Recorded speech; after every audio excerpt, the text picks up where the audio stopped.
Bienvenidos, gracias por estar en sintonía de Esta vez sí por la democracia, un programa diseñado para hablar precisamente de democracia, de elecciones y cómo desde nuestros países, desde nuestras trincheras podemos ir pensando en desarrollar nuestro país. Hoy tenemos el gusto de entrevistar a Manfredo Marroquín, politólogo, experto también en toda esta temática y sobre todo un comprometido, podríamos decir, con el desarrollo de estas naciones. Bienvenido, Manfredo. Gracias, un gusto estar en el programa.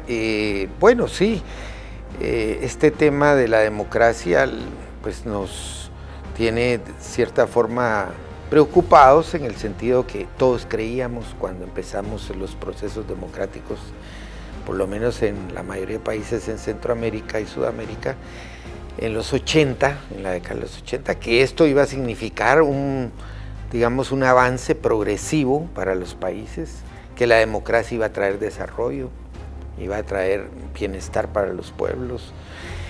Y lamentablemente vemos que no es un proceso lineal, sino que es un proceso que puede tener muchos obstáculos e incluso retrocesos, como son los que estamos viviendo hoy en día. Y nunca creíamos tampoco en los 80, 90, que era posible regresar a los autoritarismos. Y estamos viendo países de la región que están regresando a modelos autoritarios, en donde una persona concentra todo el poder, los tres poderes del Estado y otros organismos, y vemos también con preocupación que la gente no está dispuesta a defender la democracia, que si hay cantos de sirena de una persona que dice denme todo el poder a mí y yo les voy a resolver sus problemas, la gente con gusto se lo otorga. Y vemos casos pues en la región que así está pasando. Escuchemos lo que nos dice Alberto Mora sobre la democracia en la región centroamericana. La democracia en la región enfrenta hoy sus peores tiempos desde el cese de las guerras y los conflictos armados del siglo pasado. Ciertamente hemos visto un retroceso, una caída en distintos indicadores internacionales y otros a nivel local también sobre distintos ámbitos y componentes de la vida democrática.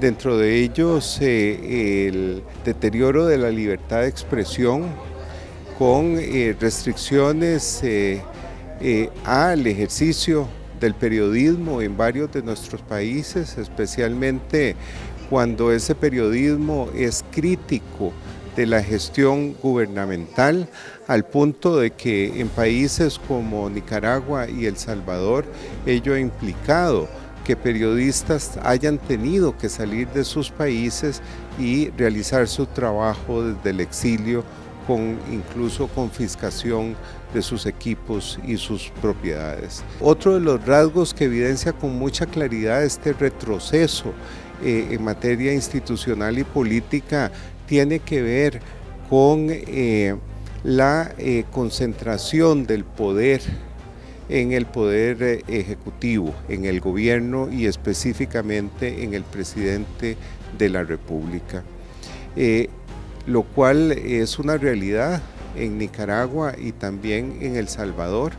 Esa concentración del poder ha arrasado con uno de los principios básicos de la democracia, que es la existencia de un sistema de pesos y contrapesos entre las instituciones que conforman el Estado, de tal manera que no exista concentración que permita el abuso del poder. Y es que la existencia de pesos y contrapesos lo que busca es evitar el abuso del poder, abuso que es posible cuando existe concentración.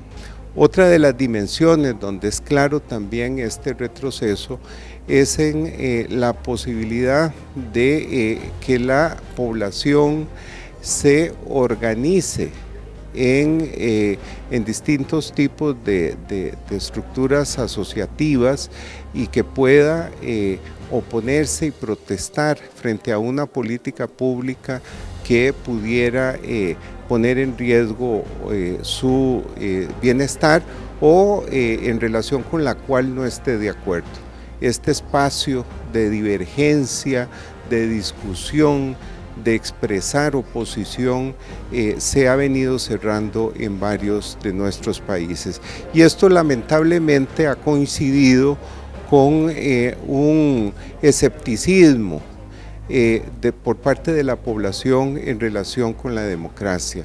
Las posiciones de amplios sectores de la población en nuestros países son cada vez más contradictorias en relación con la democracia. Apoyan la democracia, pero están dispuestas a favorecer la concentración del poder en un liderazgo fuerte que les resuelva sus problemas. Poder acudir a las urnas y elegir gobernantes, delegar en un grupo de personas la conducción del Estado y la ejecución de las políticas públicas. Pero no debemos olvidar que el ejercicio del voto lleva de la mano una responsabilidad y un derecho también, que es la petición de cuentas, es estar vigilante y exigir a quienes hemos elegido de que cumplan con las promesas que nos hicieron en la campaña electoral. Y esa es la segunda parte del ejercicio del voto, que la que hemos olvidado y que quizás debemos de tomar mayor conciencia. Debemos estar vigilantes para que las promesas electorales se cumplan. No, el voto no es un cheque en blanco.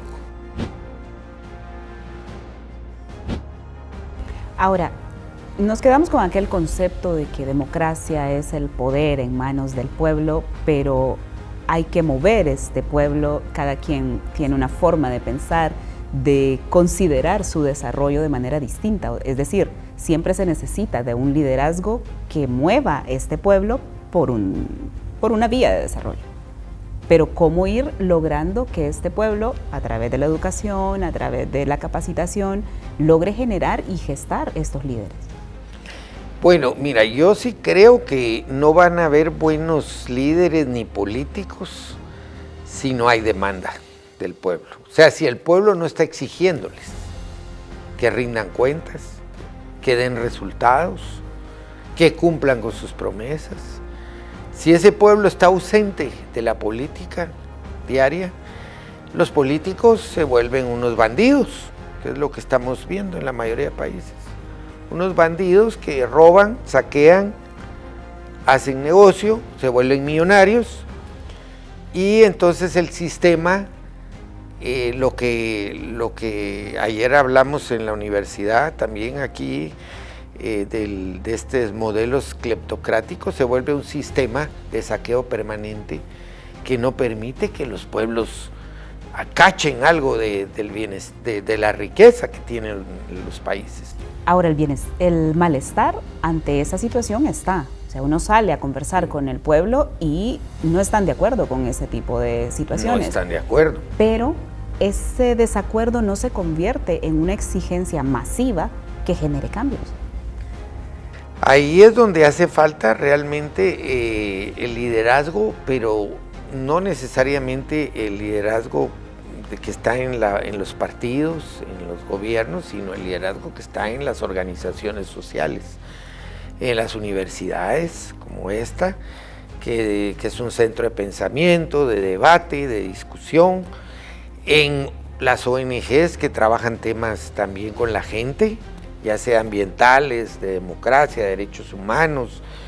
O sea, toda esa masa de personas son las que están llamadas a convocar a la gente, o por lo menos decirle a la gente, miren, no podemos seguir aceptando un modelo donde pues, nos están dejando cada vez más pobres, sin agua, sin transporte, sin carreteras, con el acceso a la vivienda ya imposible porque todos los precios se disparan y la concentración de la riqueza se va haciendo cada vez en menos manos. Entonces sí, yo creo que la gente, por eso ahora en Honduras que viene una elección, la gente ya no puede seguir viendo la elección como, bueno, ya van a elegir otra vez a los próximos ladrones de los próximos 4 años. Y cada vez el abstencionismo es mayor, porque ya no se ve la elección como una opción. Como una opción de cambio, no. Pero yo creo que ahí hay que hacer una campaña muy fuerte con la gente, decirle, mire, lo que nos va quedando democracia es tener elecciones. Es casi el ritual electoral. Pero entonces aprovechémoslo, aprendamos a votar. Y está bien, si la gente, lo que pasó en Guatemala, por ejemplo, en la última elección, el que sacó la mayor cantidad de votos fue el voto nulo. O sea, 24%. Y el segundo lugar fue el candidato más votado, tenía 17%. El actual presidente, 12%, que fue a segunda vuelta con el segundo lugar. Pero ¿qué quiere decir eso? Que la gente ya no cree en nada. Y tampoco resulta una solución. O no, sea, porque, es una manifestación, sí, ¿verdad? De inconformidad. Porque la ley estaba diseñada para no dar una solución, porque la ley debería decir, si la mayoría de los votos es nulo o en blanco, porque esos dos se suman, entonces la elección se tiene que repetir con nuevos candidatos, por decirte algo. Entonces quiere decir que la gente rechazó todos los que se presentaron en esa elección. Entonces la gente está pidiendo nuevos liderazgos. Entonces hagamos una segunda elección con nuevos candidatos. Eso, por ejemplo, se me ocurre a mí, pero eso no se discutió y no lo van a poner los partidos que hacen las leyes. Correcto, a eso vamos, o sea, se termina en un círculo vicioso donde... Pero es ahí donde entonces hay que ir a rodear el Congreso y no salen de aquí hasta que hagan este cambio. Yo creo que a los pueblos también nos hace falta ser más atrevidos, más agresivos, no violentos, pero sí agresivos en exigir. En manifestar. Sí, en manifestarse, ¿va? Es como que si a ti te estén golpeando o te estén haciendo un daño, tú te defiendes, gritas. Bueno, estos nos hacen daño todos los días y no gritamos, no nos quejamos. ¿Y qué papel jugaría la educación en ir formando esta capacidad de exigir de manera no violenta, pero sí activa? Bueno, yo creo que no es la educación así en abstracto, en general, sino es la educación cívica. Porque un pueblo puede tener pueblo educado con títulos, pero si no le enseñaron educación cívica, a veces son profesionales que no cuestionan el sistema, más bien se acomodan al sistema, porque no buscaban transformar la sociedad a través de sus profesiones, sino que solo acomodarse. Entonces, ese es otro tipo de educación, que es la educación cívica. Y lamentablemente esa educación cívica no se enseña en las escuelas ni en las universidades. O sí, pero también condicionado por. Sí, pero muy poco. Eso debería ser parte del pensum de todos los centros de estudio, la educación cívica, pero no la educación cívica de cantar el himno, de cantarle a la bandera, de marchar los 15 de septiembre, sino la educación cívica es, bueno, nosotros vivimos en una democracia, tenemos una república, hay 3 poderes, esos poderes los elegimos nosotros somos el pueblo soberano, el que manda esos poderes, no ellos a nosotros. O sea, esa educación cívica que empodere al joven.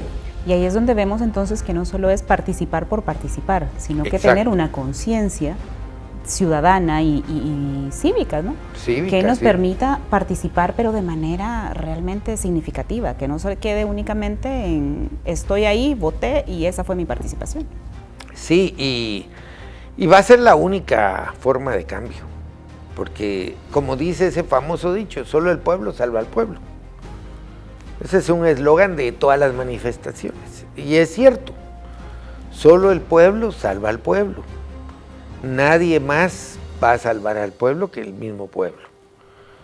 Porque evidentemente si vivimos en un sistema en donde solo unos pocos salen beneficiados y la mayoría está mal, pues obviamente los que concentran ese poder económico, político, de cualquier tipo, pues ellos no tienen incentivos para cambiar. Están bien y cada vez están mejor.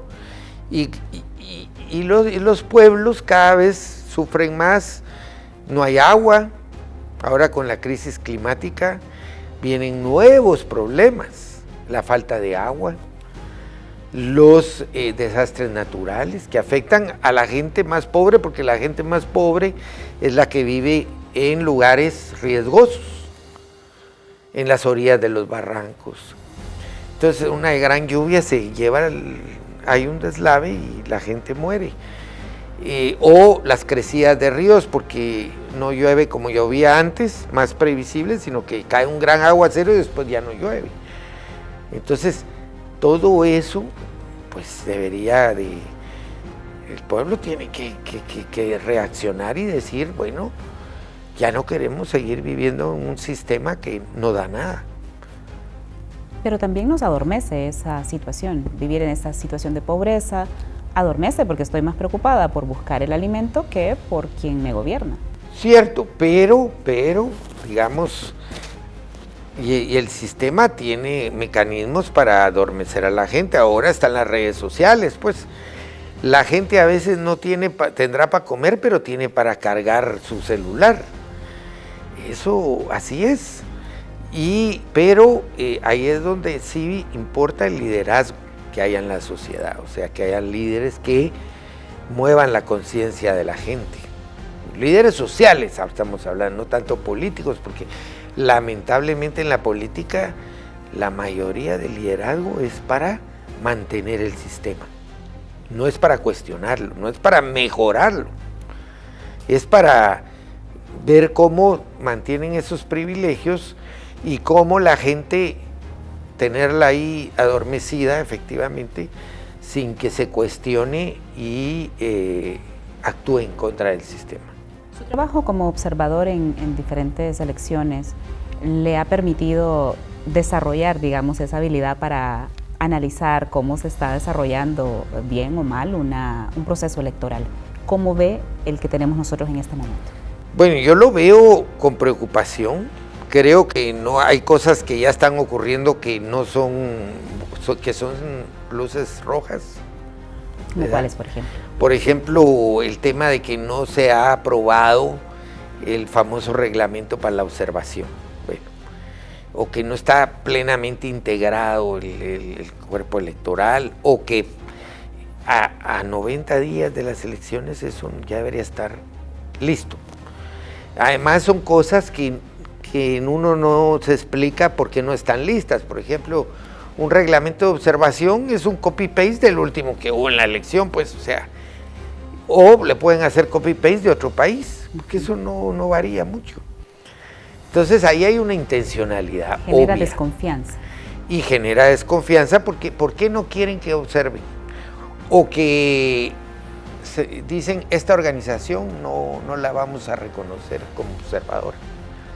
Que entiendo que hay un caso ahorita aquí en Honduras que vetaron que una institución fuera parte de la observación. ¿Por qué?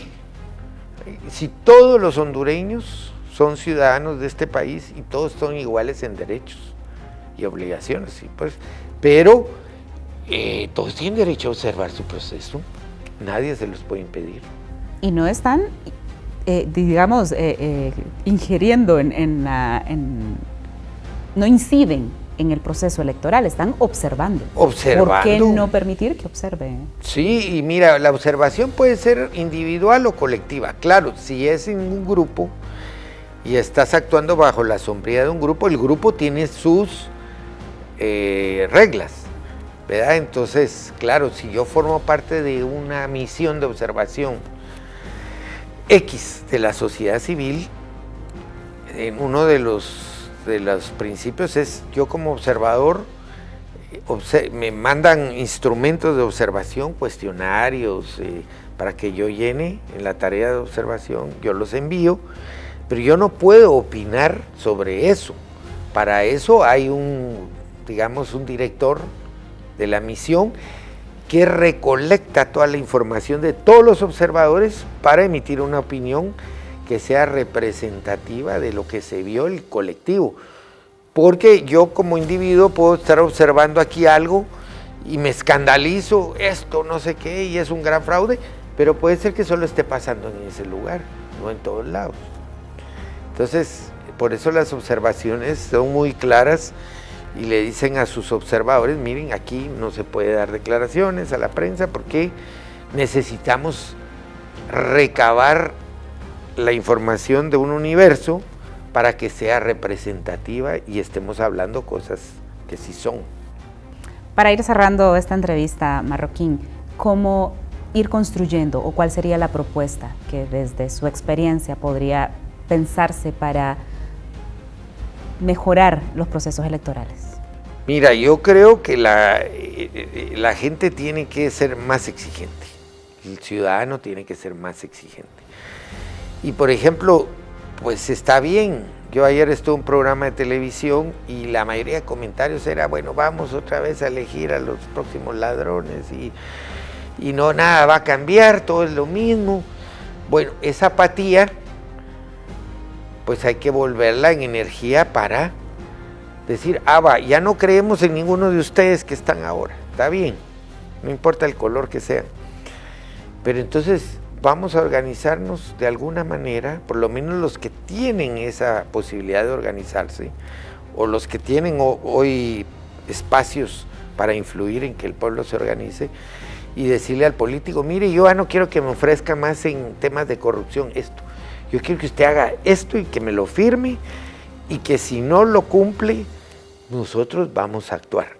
Pero tienen que ser más exigentes, no simplemente, pues ya no creemos y volteamos a ver a otro lado, porque un proceso más, nada va a cambiar, y eso va a pasar si también nosotros seguimos siendo unos observadores. No realmente ponemos un hasta aquí a ese, digamos, a ese juego político de querernos seguir gobernando bajo el mismo prácticas y sistema que a la gente no le sirve, por eso la gente termina migrando a otros países. Muchísimas gracias, Manfredo. Invitarle también en otra ocasión que pueda visitarnos y seguir conversando sobre este tema de la democracia, que aunque parece un momento muy, muy oscuro, digamos, en la región, siempre, lo hablábamos antes de iniciar la entrevista, siempre hay que procurar buscarle el lado positivo o más bien soluciones que realmente activen un cambio. Así es, esperamos que así sea y que esta elección en Honduras realmente signifique algo para el pueblo. Y a ustedes les agradecemos su sintonía. A Esta Vez Sí por la Democracia les invitamos a estar en sintonía porque vamos a estar también teniendo invitados como los que están organizando todo este proceso electoral de los diferentes partidos políticos, los 5 partidos que están participando en estas elecciones en Honduras 2025. Hasta la próxima.